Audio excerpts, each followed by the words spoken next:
हाँ, इस समय हम लोग भारतीय संविधान एवं राज्य व्यवस्था कंटिन्यू किए हैं, जिसमें हम इसमें कहा है संविधान के भाग 3 यानी कि मूल अधिकार यानी कि क्या फंडामेंटल राइट, जिसका प्रावधान संविधान में कहाँ है, अनुच्छेद 12 से लेकर के 35 तक है। ये बहुत ही महत्वपूर्ण पार्ट है संविधान का। ये कह सकते हैं कि संविधान की आत्मा भी कहाँ है, इसी में है। पार्ट 3 में ही क्या है, संविधान की आत्मा है ये मूल अधिकार, जिसे आप फंडामेंटल राइट्स कहते हैं, शॉर्ट में क्या कहते हैं, एफआर भी कहा जाता है। तो यानी इसका प्रावधान, इसका प्रोविजन संविधान कहाँ करता है, इसका प्रावधान करता है अनुच्छेद 12 से लेकर के 35 तक करता है। ये बड़ी घिसी पिटी सी बात है कि प्रोविजन कहाँ, प्रोविजन का मतलब उपबंध होता है। प्रोविजन मीन्स क्या, उपबंध है। उपबंध कहाँ है, या उसका मीन्स क्या होता है, प्रावधान कहाँ है। प्रावधान मतलब क्या, व्यवस्था कहाँ है। संविधान में मूल अधिकार कहाँ पर है, तो आप कहेंगे ये कहाँ है, पार्ट 3 में है। कहाँ है, पार्ट 3 में है। आर्टिकल क्या है, अनुच्छेद कौन से हैं, 12 से लेकर 35 है। इसका सोर्स क्या है, अगर आपसे ये कहा जाए कि मूल अधिकार कहाँ से लिया गया है, तो आंखें बंद करो और सीधा चले जाओ अमेरिका। ये कहाँ से लिया गया है, अमेरिका से। लेकिन आपको कि मैंने शुरू क्लास में बताया था कि जो मूल अधिकार है ना, इसकी जड़ें हमारे इतिहास में हैं। किसके इतिहास में है, हमारे इतिहास में है। जैसे आप राष्ट्रीय आंदोलन पढ़ो, चाहे आप प्राचीन इतिहास पढ़ो, चाहे मूल अधिकार पढ़ो, हमारे जो आंदोलनकारी रहे हैं, या जो हमारे देश में कभी शोषण हुआ है, जो अव्यवस्था रही है, बड़ी विस्तृत चर्चा एक दिन अम्बेडकर जी के बारे में हमने किया था ना आप लोगों से। तो वो चीज़ें जब आप उस लेक्चर को सुनेंगे या देखेंगे, तो इस बात को आप समझेंगे कि ये मूल अधिकार ऐसे ही नहीं है। भले कहा गया अमेरिका से लिया गया, ठीक है, ये भी कहा गया यूएन का जो क्या कहते हैं, एक सार्वभौमिक यूनिवर्सल डिक्लेरेशन है जो 1948 का है, जिसमें क्या कहते हैं, कई अनुच्छेदों में क्या दिया गया था, मानव के अधिकारों की घोषणा की गई थी। जो मानवाधिकार घोषणा पत्र था 19, हाँ है ना, जिसे कहा जाता है अधिकारों का महापत्र है, मैग्ना कार्टा भी कहते हैं उसे, महाधिकार पत्र कहते हैं उसे। तो उससे कुछ बातें लिया गया। लेकिन हमारे ये समझिएगा, जो हमारे संविधान के 12 से 35 में जिस मूल अधिकार का प्रावधान किया गया है, वो वास्तव में उनकी जड़ें कहाँ हैं।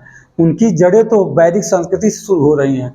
वैदिक संस्कृति लेके हर्षवर्धन के काल तक, और भारत में दिल्ली सल्तनत के स्थापित होने से लेकर के कहाँ औरंगजेब के मरने तक, और उसके बाद की जो कहानी मॉडर्न इंडिया में है वहाँ। अब आपको इसकी झलक कहाँ दिखेगी, 1895 यानी 1895। आप टेंशन मत आइएगा, मैं जो लाइन बोल रहा हूँ उसमें है परीक्षा वाणी में, घबराइए नहीं।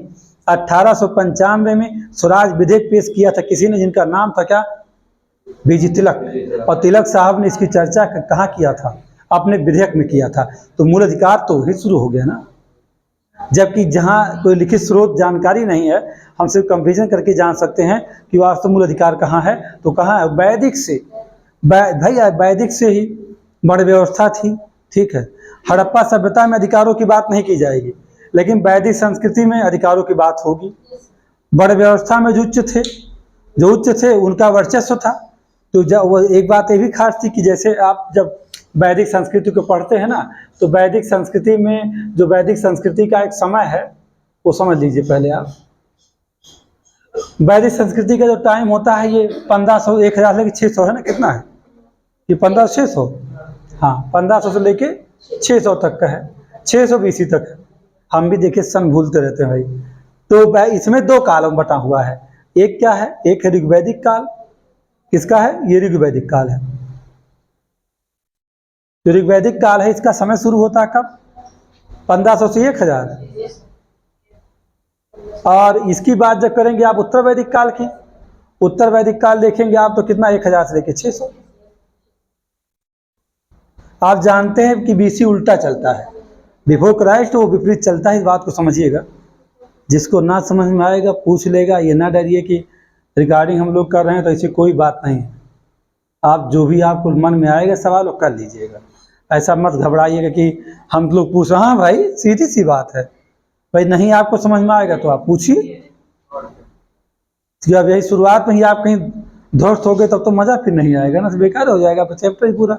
और ये ऐसा चैप्टर है कि ये बीच में बड़ा कन्फ्यूजन करता है कि ऐसा क्या, और शुरू में अगर समझ लो बहुत सारी बातें ना इसकी, तो फिर ऐसा क्या खत्म, तो आपकी समस्या समाधान हो जाएगा तुरंत।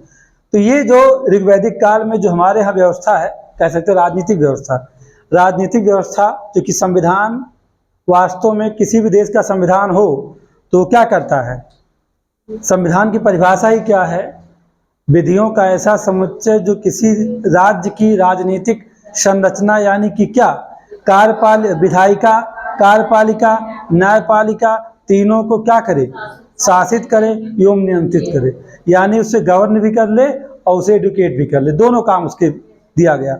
यानी वो शासित भी करेगा और गवर्नेंस के हाथों में होगी पूरा का पूरा। यानी तीनों जो बात की जा रही किसकी, विधायिका जो विधि बनाती, कार्यपालिका जो विधियों क्या करती है, क्रियान्वयन करती है, और न्यायपालिका जो विधियों का निर्वचन करती है, उन तीनों को चलाते हैं राजनीतिक संरचना। तो क्या वैदिक संस्कृति में राजनीतिक संरचना है? बिल्कुल है भाई, वहाँ तो राजनीतिक संरचना है ही। और उस संरचना में अगर ये कहा जाए तो क्यों वहाँ वर्ण व्यवस्था था, ऋग्वेद का जवाब क्या करते हैं, ऋग्वेद के 10वें मंडल जिसको पुरुष सूक्त कहते हैं, जिसमें किसकी बात की गई, 4 वर्णों की बात की गई है। उन 4 वर्णों जब देखेंगे कौन, ब्राह्मण, और फिर कौन होगा, क्षत्रिय, फिर वैश्य, और फिर कौन सा शूद्र, ये 4 की बात की जाएगी। तो राजनीतिक संरचना में या कह सकते हो समाज में कौन सा सर्वश्रेष्ठ रहा है, तो ब्राह्मण रहा है। तो ब्राह्मण और क्षत्रिय 2 थे, यानी ब्राह्मण राय देता था और क्षत्रिय उसके अनुसार तीर चलाता था। कह सकते हैं आप कि कंधा होता था किसी और का, बंदूक कोई और चला रहा था, ऐसा आप कह सकते हैं कि ये जो बताते थे वही ये करते थे। यानी कि हर राजा के यहाँ एक पुरोहित होता था। अब आप कहेंगे नहीं सर ये गलत बात है, ये हम नहीं मानेंगे, राजा के यहाँ पुरोहित होता ही नहीं था, तो आप गलत सोचते हैं। क्योंकि इस बात को जानिएगा कि राजा सुदास एक युद्ध लड़े हैं परशुराम नदी के तट पर है, 10 राजाओं का युद्ध है वो, तो आप समझ सकते हैं। और लड़ाई किस बात को लेकर थी, वशिष्ठ और विश्वामित्र की लड़ाई थी, 2 ऋषियों की लड़ाई थी। तो अभी भी फिर कहेंगे सर नहीं ये भी गलत है, हम नहीं मानेंगे। तो नहीं मानना है तो ना मानो, और वर्ण व्यवस्था हाँ भाई ना मानो, सही चीज है, नहीं मानना मानो, लेकिन आपको मानना पड़े, क्योंकि आज भी कोई भी हो, अभी भी पुरोहित हर किसी के यहाँ नहीं। बताइए इसमें जितने लोग बैठे हैं, आप लोग जो देख रहे हैं, क्या उनके यहाँ पुरोहित नहीं है? कोई तो होगा, किसी ब्राह्मण को रखे होंगे आप, कोई चाहे जिस गोत्र का ब्राह्मण होगा, लेकिन वो आपका पुरोहित तो है ना, सारा बताता है कि उस शुभ मुहूर्त कब होगी, विवाह कब होगा, आप कथा कब सुनेंगे, कौन सा आपका शुभ कार्य होगा, कब होगा, इसके लिए आज भी लोग रखे हुए हैं। और जिनके पास नहीं है, जो कहते नहीं हम इनको नहीं मानते हैं या हम शुभ मुहूर्त क्या होता नहीं जानते हैं, तो गलत। जिस पंचांग को एक ब्राह्मण, देखिए मैं दोनों बातें आपसे कर रहा हूँ, अधिकारों की मांग वास्तव में ही शुरू होगी, क्योंकि शोषण यही होगा तो अधिकार की मांग तभी तो की जाएगी कि हम भी इंसान है भाई, हमों के तालाब में पानी पिए बदे अधिकार दिया, हम भी इंसान, हमको मंदिर जाने का अधिकार दो। वास्तव में अधिकार का इतिहास यही शुरू होता है। अब कहीं लिखा नहीं गया है, किसी पुस्तक में नहीं लिखा, ये खाली हम बता रहे हैं आपको, हो सकता है कोई टीचर बता दे, लेकिन हम इस बात को आप बता रहे, कोई भी इस बात को नहीं बताना चाहेगा, क्योंकि जहमत कोई मोल नहीं लेगा। क्योंकि यहाँ घुसने का मतलब होता है कि पूरा का पूरा इतिहास उसकी पकड़ में होना चाहिए, तब तो आप सिद्ध कर पाएंगे कि हाँ वास्तव में अधिकारों की बात कहाँ शुरू हुई है। 1895 इसका स्वराज बिल बीजी तिलक का ही मूल है, लेकिन उसके पहले की बात मैं कहूँ तो वैदिक संस्कृति में भी अधिकारों की मांग है। मांग ना होती और अधिकारों की बात न की जाती तो यहाँ जो शूद्र होते, मैंने वैदिक कहानी सुनाया था आपको कि कमर पे कुचरा बांध लिया झाड़ू और गले में खप्पल डाल दिया और पैरों में घंटी बांध के चलते थे, तो ये उनका कर्तव्य था। लेकिन वो किसी का अधिकार था कि ये किसी के सामने ना आए। उस अधिकार का वर्णन किसने कर दिया था? इस वर्ण व्यवस्था में जो सर्वश्रेष्ठ था, जहाँ वर्ण व्यवस्था का आधार जन्म होता था, ब्राह्मण इस बात को तय कर दिया था कि आप क्या है, आप शूद्र हैं, आप दूर रहेंगे मुझसे, मेरे नज़दीक नहीं आएंगे, मेरा अधिकार है क्योंकि मैं इस वंश में पैदा हुआ हूँ, मेरा जन्म ही इस वंश में हुआ है और मेरा वंश सर्वश्रेष्ठ है। यानी कि आपका अधिकार नहीं है, अधिकार से मुझे है कि मैं मंदिर में जाऊं और राम कथा सुनाऊं, सुनूं और वेदों का अध्ययन करूं। ये अधिकार इन तीनों को नहीं है। तो अधिकार जन्म नहीं लिया, यहाँ अधिकार तो आ गया ना। अब अधिकार कहेंगे कि सर अभी आप परिभाषा बता दी कि अधिकार में अधिकार 2 टाइप के हैं, तो अभी देखिए इसी बात की जा रही है। एक कानूनी अधिकार, हर किसी को कोई भी अधिकार होता है तो उसके पीछे एक बल काम करता है, एक फोर्स काम करता है, उसे संरक्षित करने वाला फोर्स और उसे बाध्यकारी बल रखने वाला फोर्स, कोई ना कोई तो ताकत होगी ना। तो ये जो हमारे नियम बनाए गए थे ऋग्वैदिक काल में उन ब्राह्मणों के द्वारा, ब्राह्मण ने जब जो नियम बनाया था उसके पीछे बल था, कोई कौन सा बल था? वेदों का, शास्त्रों का बल था। अगर एक बिल्ली को मार दोगे तो सोने की बिल्ली एक ब्राह्मण को बाकायदा आपको दान देना होगा, तभी डर नहीं है भाई, संरक्षित है उन नियम। उल्लंघन करोगे तो बाध्यकारी बल है, दंड दूंगा तुम्हें मैं, और तुम्हें बचाएगा अगर कोई तो मैं ही बचाऊंगा। यानी वो कहता था मेरी सभा जब बैठेगी तुम आओगे, न्याय मांगो, न्याय तुम्हें हम देंगे। तो न्याय क्या होता था कि बिल्ली आपने मार दिया है, आपको कोई सजा नहीं दी जाएगी, आप एक सोने की बिल्ली बनवा के मुझे दान दे दीजिए, खत्म। ये तो दंड है। दंड कितने प्रकार के होते हैं? आपको लगता है कि दंड बस खाली कोड़ा बरसाना, गोली मार देना या कारागार बंद कर देना यही दंड नहीं। दंड एक पेनाल्टी भी दंड है, शास्त्र जिसे आप जुर्माना कहते हैं, जुर्माना एक दंड है ना। तो बिल्ली लेना क्या था? एक जुर्माना था। तो वास्तव में अधिकारों की शुरुआत, मेरा कहने का सीधा मतलब है कि जिस अधिकार को आप पढ़ने जा रहे हैं, पहले ये जानिए मूल अधिकार तो आप पढ़ते हैं, लेकिन ये सोचिए कि अधिकार होते कितने टाइप के हैं। जो राइट जिसके पीछे कोई लीगल फोर्स यानी लॉफुल फोर्स ना होगा, यानी कोई भी अधिकार, कोई भी राइट हो, अगर उसे संरक्षित और बाध्यकारी बनाने वाले उसके पीछे शक्तियां नहीं होंगी तो ये समझिएगा फिर अधिकार है ही नहीं। अगर एक शूद्र जब ये तालाब में घुस जाता था ना तो मार गिरा देते थे उनको, और फिर वो मर भी जाते थे। इसमें ऐसा तो है नहीं, ऐसा ही मारते थे कि वो मर भी जाते थे। तो वो खुद नहीं मारते थे, ये भी आप बता दें, ये मरवाते थे। इनके पास सेना, सबसे बड़ी क्षत्रिय राजा था तो उसके पास सेना थी तो क्षत्रिय से मरवाते थे। और इसीलिए इस शरीर में चारों इसी निवास करते हैं ना। विराट पुरुष के शरीर में पुरुष सूक्त, ऋग्वेद का 10वां मंडल पुरुष सूक्त, जिसमें कहा गया जो विराट पुरुष है, उस विराट पुरुष के शरीर का जो मस्तक है वो ब्राह्मण है, और उसकी भुजाएं क्षत्रिय हैं, और उसका उदर वैश्य है, और उसके पैर जो हैं शूद्र हैं। चल ही नहीं पाओगे। तो इसीलिए पैर क्या है? दास है, दास है, उसे दास माना गया था। ये इसी समय की बात मैं कर रहा हूँ, अभी मैं 1950 के बाद की बात वही मैं हूँ। उस समय क्या दास है। और जो वैश्य क्या? उदर। वैश्य का सीधा मतलब कि जो व्यापार कर रहा था, कहने मतलब जो व्यापारी वर्ग था वही वैश्य था। अगर व्यापार ना हो तो शहर वाले तो खाने में मर ही जाएंगे, आज ही मर जाएंगे। अरे भाई दुकानें ना हो किसकी, दाल चावल आटा जो भी खरीद के हम लोग खाते हैं, अगर अभी व्यापारी ना हो शहर में तो आप खा पाओगे? नहीं खा पाओगे ना। किसान तो अनाज उगा दिया है, वो कृषक वर्ग है, वो बेचने नहीं जा रहा है, लेकिन क्रय विक्रय का काम कौन करता है? वैश्य करते हैं, व्यापारी करता है। तो व्यापारी तो फिलहाल उसका शोषण कम ही था, वैश्य का, लेकिन शूद्र इन तीनों के सेवक थे। अच्छा, ये जब वैदिक संस्कृति की बात है तो वैदिक काल में ये भी बात थी, आप समझिएगा, कि कह दिया गया था कि जो काम करेगा कर्म के अनुसार उसका वर्ण की व्यवस्था निर्धारण कर दिया जाएगा। यानी वैदिक संस्कृति, ऋग्वैदिक काल में वर्ण व्यवस्था का निर्धारण कैसे होता था? कर्म से होता था। आप मान लो जूता चप्पल सिए लागे बैठ के, भले ब्राह्मण कुल में पैदा हुए थे, तो उससे क्या मतलब है? तुम हो गए शूद्र। अगर जूता चप्पल सिलने लगे, तुम कपड़ा धुलने लगे सबका इकट्ठा करके, मान लो 4 भाई किसी के हों और सबसे छोटा वाला बड़े उसके भैया ला धुल दो कपड़ा तुम्हारा, दूसरे के कहा तीनों का धुल रहा है, सबसे छोटा वाला लड़का तीनों का धुल रहा है, तो उसे क्या मान लोगे? शूद्र। और जो दूसरा वाला रहा, कहा तो हम जाएंगे दुकान पे सामान लाएंगे बेचेंगे, वो ये कह रहा है। यानी क्यों क्या करना चाह रहा है? व्यापार, क्रय विक्रय जिम्मेदारी ले रहा है। और ये जो बीच उससे बड़ा वाला है वो कह रहा है कि नहीं देखो कोई आएगा तो हम पहरेदारी करेंगे। लेकिन अभी भी सब काम से तोला जाता है। हाँ काम से, लेकिन फिलहाल अभी मैं लास्ट एक बात बताऊंगा इसमें आपको कि अब जो व्यवस्था बदली है तो कहता कि पहरेदार हूं मैं सबका, तो पहरेदार है तो क्षत्रिय उसको कह दिया गया। अब किसी ने कहा कि क्या करोगे, कैसे करोगे, वो सबको नियंत्रित करने लगा तो ब्राह्मण है। इसीलिए कहा जाता है कि कितने वर्ष का?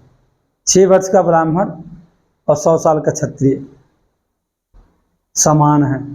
आप जब हम कभी वैदिक काल पढ़ाए होंगे नहीं, वो ठीक है, वो मानना मतलब कहने का मतलब होता कि जहाँ कहा गया बुद्धि के बारे में, मतलब विवेक आपके है, हाँ बुद्धि, तो यही तुलना कर दिया गया है। आप पढ़ेंगे तो आपको मिलेगा है? वो तो 1440 सीसी का सबका है, जन्म से होता है। हाँ, वो सीसी सबका है। मानसिकता अलग अलग हो। नहीं, वो देखिए वहां न मत जाइए। ब्रेन जो हमारा, अगर आप डार्विन के विकासवाद सिद्धांत को मानते हैं तो डार्विन के विकासवाद सिद्धांत में क्या है, एक जीव बदलता हुआ स्वरूप हम हैं। जैसे हमारा हुआ, हम लोगों का उद्भव कहाँ हुआ, हम लोगों का उद्भव कहाँ हुआ, जल में हुआ, और धीरे धीरे हम इस स्वरूप में खड़े, भाई बात मत शांत है आप लोग, हम लोग इस स्वरूप में हैं। तो उस वहाँ अगर देखेंगे तो जो 1440 क्रेनियम कैपेसिटी का ब्रेन है, जिसे आप शॉर्ट में सीसी बोलते रहते हैं, जैसे इंजन जो आप कहते हैं कि 110 सीसी है, 110 सीसी इंजन है और वो स्पीड पकड़ा दी तो संभाल नहीं पाते हैं आप। 120 में जब चलती है तो उसे रोक पाते हैं क्या, रोक लीजिए, मरी मरा जाते हैं लोग, एक आध लोग हमेशा टकराते रहते हैं। ये 1440 सीसी का ब्रेन है, इसका इस्तेमाल आप पॉइंट में भी नहीं करते हैं। मैथ की जो सबसे छोटी इकाई होगी आपकी गणना की, उतना भी परसेंट आप यूज नहीं करते हैं। झूठा बेटा, समझ रहे हैं, वो आप यूज नहीं करते हैं उसको उतना। तो कहने का यहाँ ये था कि तब यहाँ कर्म पर निर्धारण होता था, तो कर्म पे था तो शोषण उतना अधिक नहीं था, तो अधिकार को लेकर बहुत ज़्यादा छीना-झपटी नहीं थी। लेकिन जब आप आएंगे कहाँ 1000 से 600 के बीच उत्तर वैदिक काल में, तो ये वर्ण व्यवस्था का जो आधार है ना, ये हो जाएगा जन्म से, और वर्तमान में भी यही चल भी रहा है। तो जन्म से जब हो गया तब यहाँ लोगों ने सोचा कि अब हम सताएंगे, परेशान करेंगे, और शुरू हुआ परेशान करना। और परेशान करने में लोग मांग करते थे अपने अधिकारों की, लेकिन विद्रोह नहीं हो सकता था क्योंकि उस समय इतने पढ़े लिखे लोग नहीं थे। जो पढ़े लिखे थे, जिनके पास ब्रेन था, उन्होंने इतिहास को रच लिया था अपने मुताबिक, वो अपने मुताबिक चला रहे थे, आप कुछ नहीं कर पाओगे। सीधा अगर कभी आके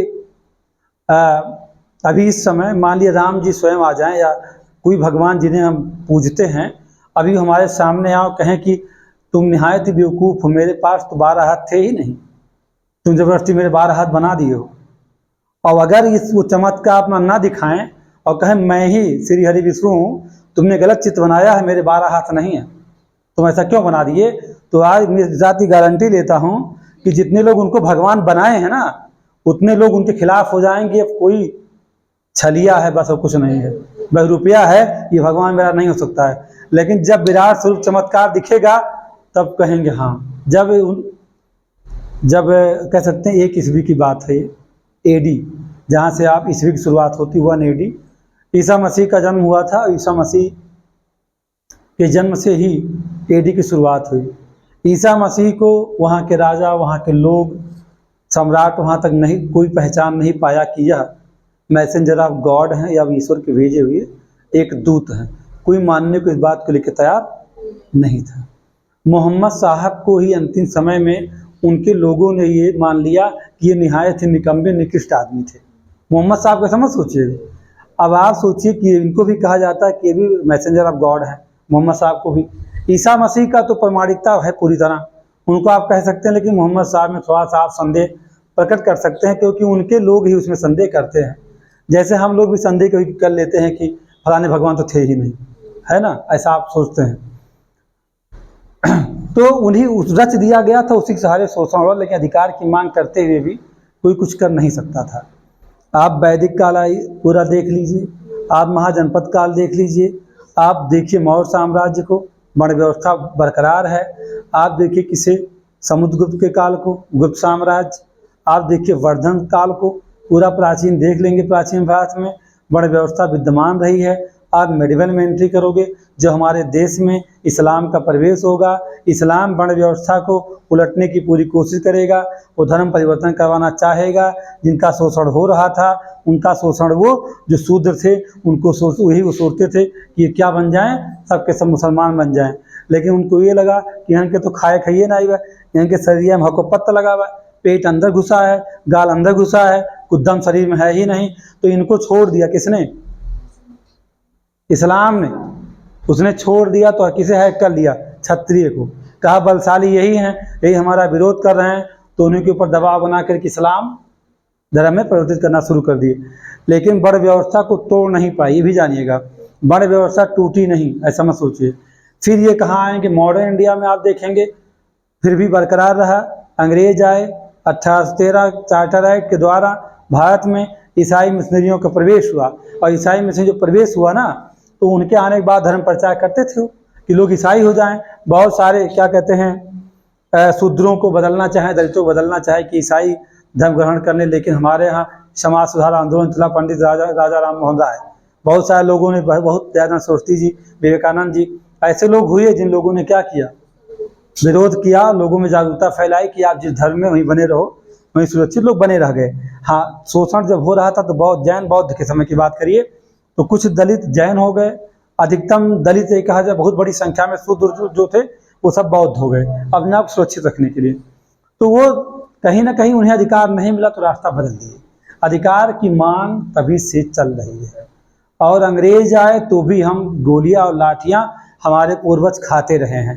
कहाँ, अपने ही देश में, अपनी भूमि पर अब अधिकार मांग रहे थे और लाठी डंडे खा रहे थे। कौन? हमारे पूर्वज। अधिकार ऐसे नहीं मिला है। मूल अधिकार डॉक्टर भीमराव अंबेडकर ने संविधान में रख दिया, तो ऐसा मत सोचिएगा आपकी क्या कहते हैं वो एक दिन की उनकी दिमाग की उपज है। वो दर्द था, हर किसी का दर्द पहले जो है कि हाँ लोगों का शोषण हुआ है, और अगर मूल अधिकार नहीं दिए गए तो लोगों को विकास नहीं होगा। भारत भी कैसा देश होता, एक सपोज करिए कि अगर मूल अधिकार संविधान में ना होता या हटा दिया जाए तो हमारा देश तालिबान है। हाँ, अफगानिस्तान है। हमें सही से कपड़ा नहीं पहनने दिया जाएगा, और महिलाओं को जो वस्त्र पहनना चाहेंगे पहनने नहीं दिया जाएगा। हमसे कहा जाएगा लंबी दाढ़ी रखो, और क्या कहते हैं ये शर्ट और जीन्स हटाओ, लंबा कुर्ता पहनो, पजामा पहनो, हाफ ऊपर चढ़ाए रहो, ये बताया जाएगा। तो आप देखते ही हैं, किसी से बताना तो है नहीं, वही तो रहता, पहनावा बदल जाएगा हमारा ना। तो मूल अधिकार की ये भूमिका है। और मैंने कहा था मूल अधिकार वास्तव में किसी भी का भौतिक, मानसिक और शैक्षिक जितना बात किया जाए और नैतिक सारा विकास मूल अधिकार करते हैं। सांस्कृतिक सारा विकास करेगा। मूल अधिकार की परिभाषा ही तो यही है। मूल अधिकार का विकास, भाई किसी व्यक्ति को मूल अधिकार क्यों दिया जाता है कि जिस परिस्थिति में वो है उस परिस्थिति में रहते हुए उसके व्यक्ति का क्या भौतिक विकास हो। हाँ, सर्वांगीण सब कह सकते हैं, भौतिक है, मानसिक है, नैतिक है, सांस्कृतिक है, शैक्षिक है, सारा कुछ जोड़ दीजिए। यानी किसी भी व्यक्ति का उसी की परिस्थिति में रहते हुए उसका सर्वांगीण विकास करवाना ही उद्देश्य किसका है? संविधान का। और उसी बात को ध्यान रखते हुए अभी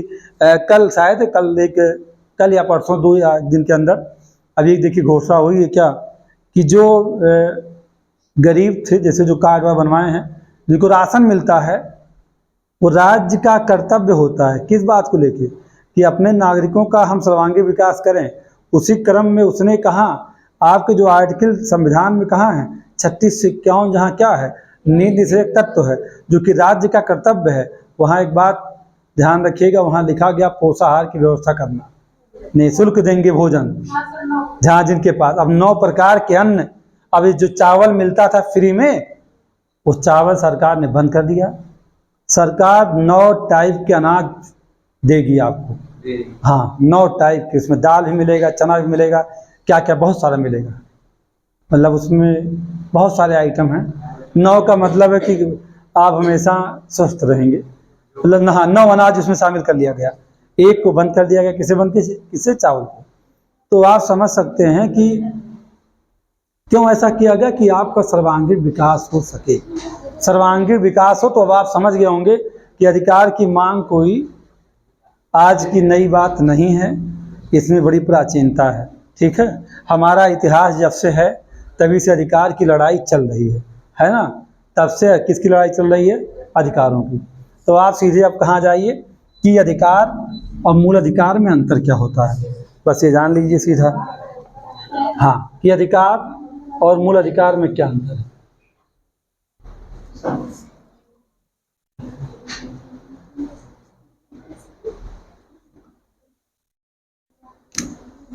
हमने कहा है कि आपको कि जो अधिकार हैं वो क्या होते हैं?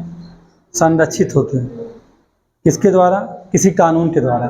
किसी कानून या विधि के द्वारा जो कानूनी अधिकार हैं वो संरक्षित होते हैं और बाध्यकारी बल भी रखते हैं, यानी फोर्स रखते हैं। अगर आप कोई गलती करोगे तो आपको दंड भी देंगे। अच्छा, एक बात और है, जो मूल अधिकार है यह भी क्या करता है? किसी द्वारा संरक्षित है और यह बाध्यकारी भी है। अगर मान लीजिए कि आपके मूल अधिकारों का उल्लंघन हो जाता है, अतिक्रमण हो जाता है, तो जो मूल अधिकार है इसका उपचार पाने के लिए कहाँ जाना होगा? उपचार मतलब इलाज, बीमार होते हैं डॉक्टर के पास जाते हैं। वैसे आपका जो मूल अधिकार 12 से 35 में है, सामान्यता साधारणता 12 और 13 कैसे अनुच्छेद हैं, संविधान के एक साधारण उपबंध है। लेकिन आप जब जाएंगे 14 से लेकर के कहाँ 32 तक, तो आपके क्या है, मूलतः अधिकार हैं वो। तो जानते हैं आप, यदि आप किन्हीं अधिकारों का, मूल अधिकारों का उल्लंघन किसी व्यक्ति द्वारा कर दिया जाए, इवन अगर राज्य भी उसका उल्लंघन कर रहा है, तो जानते हैं आप कहाँ जाएंगे? आपको उपचार देने के लिए कौन बैठा है? सुप्रीम कोर्ट बैठा है। सुप्रीम कोर्ट है जो आर्टिकल कहाँ है? आर्टिकल 32 है, और 32 में क्या है, 5 रिटें हैं, 5 संवैधानिक रिट्स हैं, यानी 5 याचिकाएं हैं, यानी वहाँ प्रार्थना करने के 5 तरीके हैं। यानी आपको उन 5 में से किसी एक के थ्रू कहाँ जाना होगा? सुप्रीम कोर्ट से न्याय मांगने। उसके कहाँ कह सकते हैं कि सुप्रीम कोर्ट के गेट पर 5 शेर बंधे हुए हैं, और 5 शेरों के गले में क्या है, 5 घंटियां लटक रही हैं। आप किस घंटी को बजाएंगे, कैसा न्याय की उम्मीद करते हैं? लेकिन आपको सीधा सुप्रीम कोर्ट जाना है। अगर आप सुप्रीम कोर्ट नहीं जाना चाहते हैं तो आर्टिकल 226 हाई कोर्ट जाएंगे। कहाँ जाएंगे? हाई कोर्ट जाएंगे, 226 226 के तहत। अब बात यहाँ ये होती है कि आखिरकार चलिए यहाँ तो सीधे यहाँ चले गए। जो कानूनी अधिकार होते हैं उनके लिए सीधे सुप्रीम कोर्ट जाने का विधान नहीं है, तो उनका कहाँ की सुनवाई होगी? अगर कानूनी अधिकार का उल्लंघन कोई करता है तो आप समझिएगा उसको दंड देने के लिए वहाँ आपको उपचार पाना है, अगर सजा किसी दिलवानी है तो आपको कहाँ जाना पड़ेगा? छोटे न्यायालयों में। यानी किसी भी न्यायालय में आप जा सकते हैं, सीधे सुप्रीम कोर्ट नहीं जा सकते हैं। यही अंतर है किसमें? यही अंतर है कानूनी अधिकार और मूल अधिकार में। मूल अधिकार भी संरक्षित और बाध्यकारी बल लगता है संविधान के द्वारा, और जो कानूनी अधिकार हैं वो किसी न किसी कानून के द्वारा कैसे हैं, संरक्षित किए गए हैं और बाध्यकारी हैं। और उनके किसी मामले का, अगर उनके उन कानूनी अधिकारों का उल्लंघन होता है तो न्याय कहाँ मिलेगा? आप छोटे न्यायालयों में, डिस्ट्रिक्ट कोर्ट, तहसील का न्यायालय है ना, आप सेशन कोर्ट, कहीं भी आप न्यायालय जो प्राप्त कर सकते हैं। लेकिन अगर आपके मूल अधिकारों का उल्लंघन हो तो आप डिस्ट्रिक्ट कोर्ट नहीं जा सकते हैं। आप उसे कहाँ जाना है? भारत का जो टॉप पर बैठा हुआ है सुप्रीम कोर्ट, वहाँ जाना है। तो यही अंतर है दोनों में, और कोई अंतर नहीं है। यानी मूल अधिकार और कानूनी अधिकार में एक अंतर ही मात्र है। कौन सा? उल्लंघन पे उपचार देगा सुप्रीम कोर्ट, उल्लंघन पे कानूनी अधिकार के उपचार देगा उस कानून के द्वारा कोई छोटा न्यायालय जो भी है, जो उसकी अधिकारिता रखता है, वही आपको न्याय देगा। जैसे ऐसा नहीं है कि मामला हो सीधा 302 का, अब आप कहिए अब तहसील में निपटा लेंगे, ना ना ना, वो डिस्ट्रिक्ट कोर्ट, सेशन कोर्ट में जाएगा। हर न्यायालय की अधिकारिता तय है। भाई सूरी का भाई समझ रहे हैं आप? तो अंतर समझ गए? क्यों बताएं? किसी ना समझ में आया? जिसको ना समझ पूछिए। कहने का सीधा मतलब, कानूनी अधिकारों में सामान्य प्रक्रिया के तहत, सामान्य प्रक्रिया के तहत हम निचली अदालतों में जाकर न्याय प्राप्त कर लेते हैं, ये समझिएगा। और वहीं जब हम देखते हैं जब हम बात करते हैं किसकी, जब बात करते हैं मूल अधिकारों की, तो सामान्य प्रक्रिया नहीं है, वहाँ क्या है, संविधान के द्वारा एक संवैधानिक प्रक्रिया कहाँ है? अनुच्छेद 32 32 में है, उससे उपचार पाएंगे, जिसे संविधान की आत्मा कहते हैं। अगर इतना बात समझ गए तो बहुत अच्छी बात है ना? तो कानूनी अधिकार और मूल अधिकार में एक अंतर है कि अगर कानूनी अधिकारों का उल्लंघन होता है तो उसके न्याय के लिए आप कहाँ जाएंगे? सामान्य प्रक्रिया के द्वारा कहाँ पहुँच जाएंगे? निचली अदालतों में। लेकिन अगर मूल अधिकारों का उल्लंघन हो जाए तो आपको संविधान द्वारा जिस सामान्य प्रक्रिया ने एक संवैधानिक प्रक्रिया के तहत कहाँ जाना होगा? सुप्रीम कोर्ट जाना होगा। दूसरा अंतर इस बात का और भी है, अगर आप कानूनी अधिकार में कोई संशोधन करना चाहते हैं तो आप आसानी से कर सकते हैं। जैसे कि इंडियन पिनल कोड अभी क्या बन गई है? भारतीय न्याय संहिता यानी BNS बन गई है ना? आप आसानी से संशोधन कर लेंगे सामान्य प्रक्रिया के द्वारा। लेकिन अगर आपको मूल अधिकारों में संशोधन करना हो तो आपको संविधान संशोधन का सहारा लेना होगा, आर्टिकल 368, समझ गए? यानी 368 का सहारा लेके तब संशोधन कर पाओगे, अन्यथा कर नहीं पाओगे। दो मूलभूत अंतर हैं, इसको समझिएगा। कानूनी अधिकारों का कभी भी समापन कर सकते हो, लेकिन मूल अधिकारों का समापन कभी भी सर उठा के नहीं कर सकते हो। इतना आसान नहीं मूल अधिकार तुम समाप्त कर दीजिए। जबकि किसी भी कानून को हमारी संसद चाह ले तो विधायिका आज प्लानिंग कर दिया, कल समाप्त ना समाप्त हो गया, नहीं रहेगा। लेकिन संविधान के में प्रावधानिक मूल अधिकारों को वो समाप्त नहीं कर सकता है। यहाँ तक कि आपको इतनी बैठक बुला लें, लेकिन इसमें कोई भी संशोधन करने के लिए समापन तो नहीं कर सकता, बिल्कुल असंभव है ये। लेकिन संशोधन करने के लिए उसे विशेष बहुमत चाहिए, और विशेष बहुमत के द्वारा ही होगा। लेकिन कहीं अगर मामला फंस गया आधारभूत ढांचे के सिद्धांत में, तब संसद भी फेल हो जाएगी, संविधान क्या बन जाएगा, सर्वोच्च। अब यानी मेरी पहली क्लास जिसके दिमाग में बैठी हो कि बेसिक स्ट्रक्चर किस बात को लेके है, कि सुप्रीम कोर्ट कभी भी कह देता है बेसिक स्ट्रक्चर है, कभी हमारी आंख को कहेगा आधारभूत ढांचा नहीं है शरीर का, और कभी कह देगा आधारभूत ढांचा, इससे क्या करूँ। यानी उद्देशिका में उसने कहा है ना कि उद्देशिका में संशोधन कर सकते हो, लेकिन मूलभूत ढांचे को छोड़कर। केशवानंद भारती बनाम केरल राज्य 11 जजों की जो बेंच बनी थी, 11 नहीं 13 है क्या, उसमें 13 जजों की बेंच है, सबसे बड़ी खंडपीठ बनी सुप्रीम कोर्ट की। उसमें कहा दिया गया था आधारभूत ढांचे को छोड़ के संशोधन कर सकते हो, लेकिन अगर उसको छुआ आपने आधारभूत ढांचे को, तो आप ऐसा संशोधन में क्या कर दूंगा, अवैध कर दूंगा, उसे शून्य कर दूंगा। तो वो कभी भी कह सकता है, कभी भी नाक को एक सम्मान के जरिए। संविधान हमारी बॉडी ही पूरी तरह क्या है, सभी अंगों से मिलने के बाद 306 हड्डियां इस शरीर में होंगी, और 355 अनुच्छेद कहाँ संविधान में। तो 300 मान लीजिए शरीर में एक, आप मान कैसे कि इस शरीर में 395 हड्डियां हैं, किसी भी हड्डी को संविधान कभी भी कह सकता है, सुप्रीम कोर्ट कभी भी कह सकता है कि ये भाई बॉडी का ये जो पार्ट है ना, ये आधारभूत है, और कभी कह देगा नहीं है, उसकी कोई परिभाषा है नहीं। तो संसद वहीं जाती है फंस, तो कहता तू डाल डाल में पात पात, यानी सर्वोच्च कौन हो गया, न्यायपालिका। ये कहानी है इसकी। ठीक, अब 3-4 अंतर आपको हम बता दिए, इससे ज़्यादा अंतर जानने की कोई जरूरत नहीं है। ठंडी लग रही है, बढ़ा लीजिए। सामने है अब नागरिक, इन नागरिकों को प्राप्त कौन से अधिकार हैं, और दूसरा कौन, इसका देसी समझ लो। एक है मतलब देसी, जानो देसी कौन, हम लोग हैं, है ना। और फिर विदेशी आ जाएगा, यानी उसके लिए गैर नागरिक होगा। जैसे पाकिस्तान से सीमा हैदर आ गई हैं, बड़ी टेंशन सबको रहती है कि कब जाएंगी यहाँ से, वो जाएंगे ना, तो कबो न को जाए करी हैं। तो मतलब कि इन दोनों आर्टिकल को हटाना होगा। मैंने इसे पहले कहा दिया है, वर्गीकरण में आपको इसे भी देखना होगा कि साधारण उपबंध है, और साधारण उपबंध मूल अधिकारों में कहाँ अनुच्छेद 12 और 13 है। 12 जिसने समझा उसने 36 को समझा, और जिसने 13 को समझा उसने मूल अधिकार की ताकत को समझा, और 13 नहीं समझा, 12 नहीं समझा। तो 14 से 18 रट के घूमते रहो, पैदल रहोगे हमेशा। ये समझिएगा, मतलब ये दोनों बहुत महत्वपूर्ण है। अब हमें देख लेना कि कौन से ऐसे अधिकार हैं जो हमें प्राप्त हैं, और कौन से ऐसे अधिकार हैं जो विदेशियों को भी प्राप्त हैं। हमें तो प्राप्त हैं ही, विदेशियों को प्राप्त हैं। यानी यहाँ नागरिक गैर नागरिक ये भी कह सकते हैं। ऐसा मत सोचिए यहाँ जो हम लिख देंगे तो वो अधिकार खाली विदेशियों के हमारा नहीं है ना, ऐसे यहाँ अधिकार होंगे जो हमें भी प्राप्त होंगे और विदेशियों प्राप्त। विदेशी मतलब कौन, हाँ जो बाहर से आ जाए, जैसे बांग्लादेश वाले आ जाते हैं। शेख हसीना आजकल आके यहाँ बैठी हैं, आप जान ही रहे हैं। यहीं तो कहाँ रही हैं, अब ना जाए ना ही यहीं रही हैं अपने। जब तक बाहर से निपटा ना दे तब तक सांस ना लेना। 16, 19, 29, 30 इतना आर्टिकल हम लोगों को है, किसे, हमें जो देसी आदमी है, देसी नागरिक।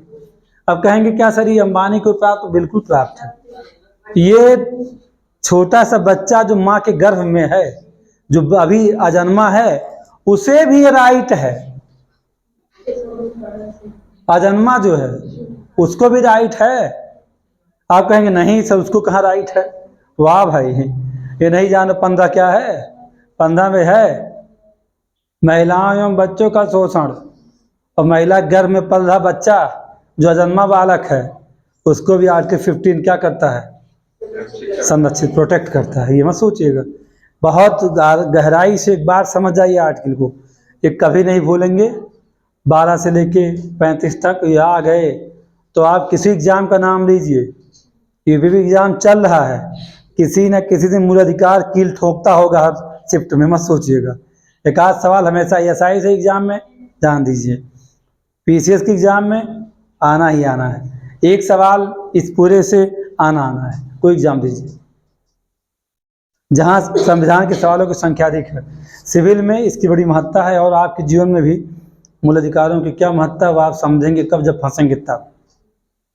जब फंसेंगे तो आप समझ सकेंगे कि संविधान ने हमें कितना बड़ा अधिकार दिया। लेकिन अगर आप ऐसे ही रोड पे खड़े होकर के कहिए कि मेरा अधिकार है, मेरे सामने सिगरेट ना पीजिए, तो सिगरेट पी के तुम्हारे पर कस मारता रहेगा, कुछ बोलोगे 2 घंटा मर लोगे तो का। वो संविधान नहीं जानता है। लेकिन हाँ, आप उसके केस कर सकते हैं, है ना, केस कर सकते हैं। आपको अधिकार मिला हुआ है कि आपके सामने कोई ऐसा ना, मतलब कुछ ऐसा ना करे। तो 15 में आप सोचो क्या होगा सर। आप कहें 15 में कौन सी बात है जो इतना महत्वपूर्ण है। अरे 15 जान है। आयुष्मान खुराना आर्टिकल 15 यही तो है। देख लीजिए, आयुष्मान खुराना की मूवी है आर्टिकल 15, देख लीजिए, बहुत लाजवाब मूवी है। जब आप देखेंगे तो मजा आएगा आपको। तो 15 में क्या, धर्म मूल वंश जाति लिंग, धर्म मूल वंश जाति लिंग निवास स्थान के आधार पर कोई विभेद नहीं किया जाए। कोई विभेद नहीं, विभेद मतलब डिस्क्रिमिनेशन, नो डिस्क्रिमिनेशन, कोई भेदभाव नहीं किया जाएगा, ये कह दिया गया 15 में। और 15 किसके साथ है, 14 के साथ, क्योंकि 15 14 का पूरक आगे बताऊंगा अभी मैं आपको। 16 में क्या, अवसर की समानता। अगर अवसर की समानता सबको दे ही दिया जाए, मान लीजिए सबको, विदेशियों को भी दे, कहीं सर इन्हों के दे दीजिए अधिकार 16 वाला, तो उनको अगर दे ही दिया जाएगा तो होना के भर्ती हुई भारत में, हाँ परीक्षा में अमेरिका के लड़के सेलेक्ट हुए हैं, यूपीएससी पास हुई तो उसे बेकार हो जाएगा, नहीं समझे। अगर ये छूट दे दिया जाए कि अवसर की समानता विदेशियों के लिए भी है, तो जैसे कि हमारे यहाँ आर्टिफिशियल इंटेलिजेंस यूनिवर्सिटी स्थापित हुई मुंबई में, और उसका जो कुलपति है वो भारत का है ही नहीं। भारत में एक पहला ऐसा सर्वोच्च पद है, किसी विदेशी व्यक्ति को भारत को अमेरिका से लाके नियुक्त करना पड़ा है, कोई मार्क करके उनका नाम है, उनको नियुक्त किया गया है, मार्क रूट ऐसे कुछ नाम होगा। अब आप सोचिए, अगर अभी अवसर समानता छूट दे दिया जाएगा तो सभी यूनिवर्सिटी में आके उन्हें एग्जाम दे दें, कुलपति बन जाएंगे, यूपीएससी में आके उन्हें IAS बन जाएंगे, कुल क्या करो, कुछ कर लो क्या। तो बहुत सोच समझ की साजिश से हमने जब शुरू भूमिका बनाई थी, एक दिन शायद बहुत लंबी बात किए थे हम ना संविधान को लेकर के, तो उस भूमिका में मैंने अधिकतम बातें बता दिया था कि एक संविधान लिखने में साजिश पे साजिश है। जैसे वो कहता है कि कितने जाल है, ये तो ट्रैप है पूरी तरह। सनी देओल की मूवी है ना, कहता है कितने जाल इसमें बिछे हुए हैं। हम तो समझ रहे थे तो ये मेरी प्रेमिका, पता लगा तो किसी की पत्नी है, तो आतंकवादी एक सरगना पूरा है अजहर मसूद का, पूरा उस मूवी को आप देखिएगा। मतलब कहता कितना इसमें जाल है।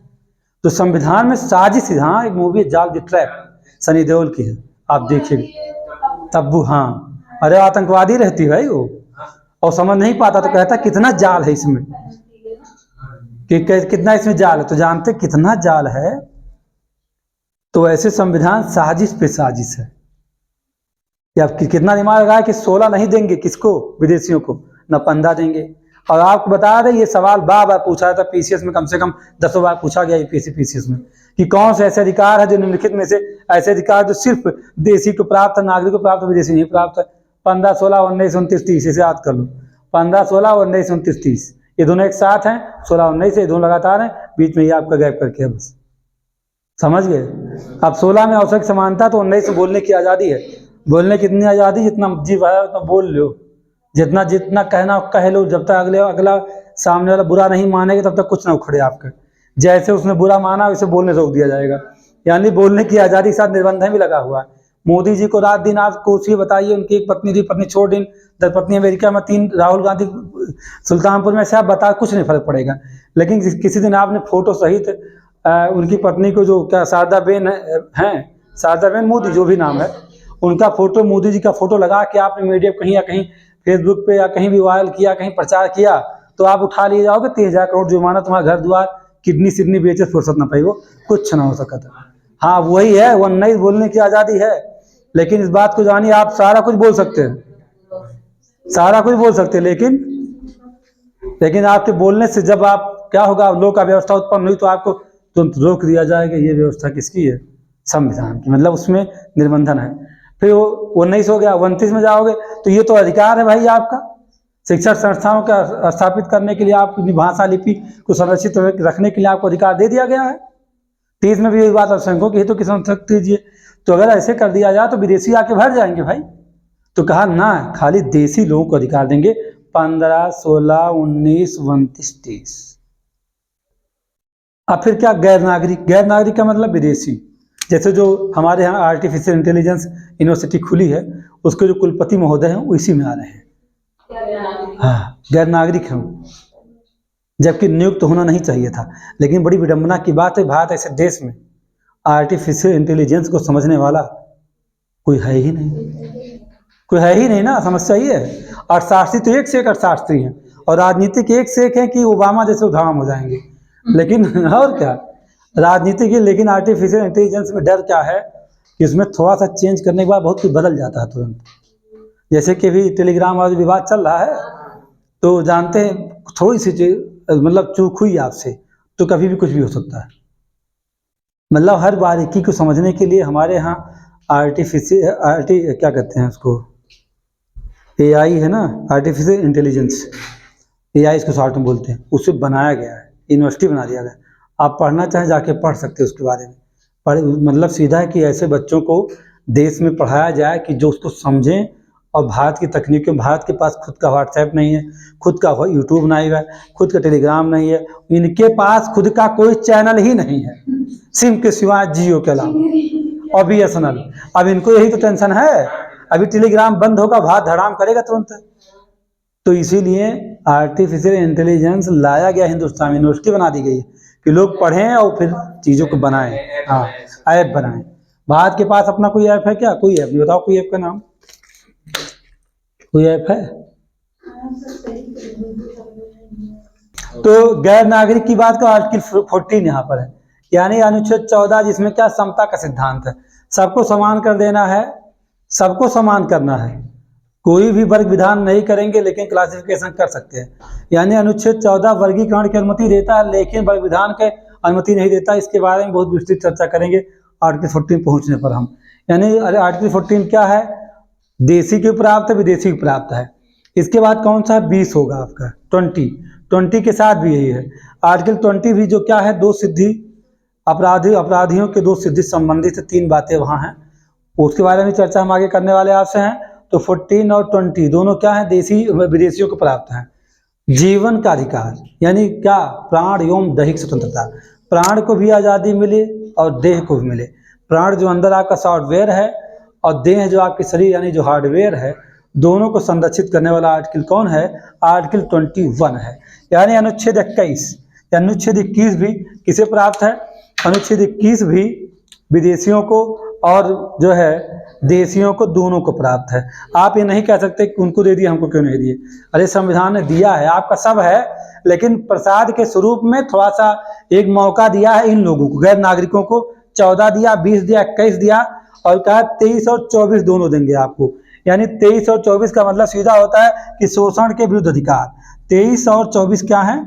शोषण के विरुद्ध अधिकार, दोनों दिया गया है। 23-24 मतलब बेगा ब्लासम नहीं करवाया जाएगा।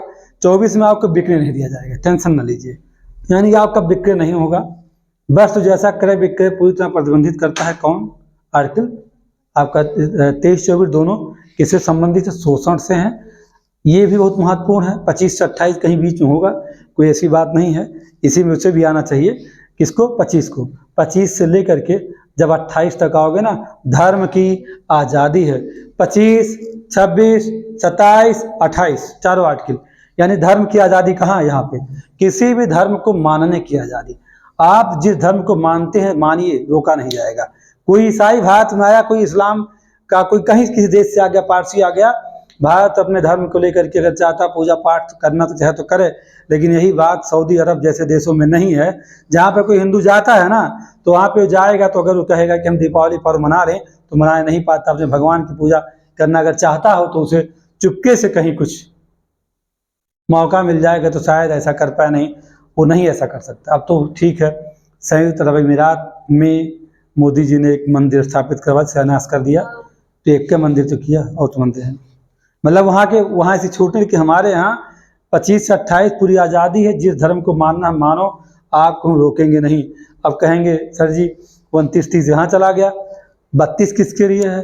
अरे जिन अधिकारवा इनको प्राप्त है 14, 20, 21, 23, 24, 25, 28, अगर उल्लंघन होगा तो एक विदेशी व्यक्ति भी आर्टिकल 32 के तहत सुप्रीम कोर्ट में जा सकता है। समझ गए बात? नहीं समझे? ना समझ में आया तो जिसको भी नया समझ में आएगा पूछ लेगा, ये बात और क्या। ये कह के आप फुर्सत ना ले कि ना ही सर जी समझ में आ गया, आप बहुत अच्छे से समझ लीजिए इसको, बहुत छोटी बातें हैं ये। चलिए यहाँ तक हुई बात तो फिनिश। चलिए अब कहाँ 12-13 सादा ऊपर में बता ही दिया। इसको आप चाहें तो एक पिक ले लीजिए, नहीं तो आप एक ग्राफ बना के रख लीजिए अपने समझने के लिए, क्योंकि आपके पास होना ही चाहिए।